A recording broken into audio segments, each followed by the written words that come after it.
નમસ્કાર, આપ જોઈ રહ્યા છો નેશન પ્લસ ન્યૂઝ. હું છું આપની સાથે હેતુ ભગત. ભોપાલ ખાતે યોજાયેલ રાષ્ટ્રીય કક્ષાની બહુભાષીય સેમિનારમાં પંચમહાલનું પ્રતિનિધિત્વ હાલોલ તાલુકાની પ્રતાપપુરા પ્રાથમિક શાળાના આચાર્ય ચેતનભાઈ માસ્ટરે કર્યું છે.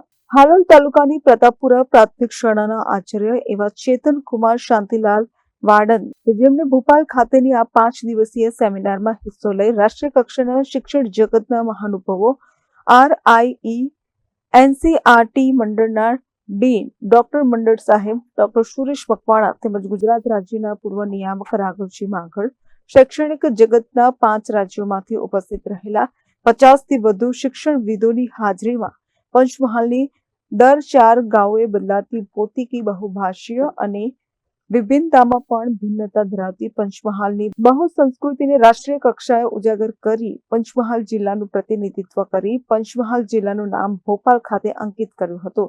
જ્યારે 5 દિવસીય સેમિનારના અંતે ઉપસ્થિત તમામ શિક્ષણ જગતના મહાનુભાવોનું અભિવાદન કરી તેઓનો આભાર વ્યક્ત કરવાનું સૌભાગ્યપૂર્ણ અવસર પણ પંચમહાલનું પ્રતિનિધિત્વ કરતા આચાર્ય અને શિક્ષક એવા ચેતનકુમાર શાંતિલાલ વાડનને પ્રાપ્ત થયું છે. Kiran Gohil, Nation Plus News, Panchmahal.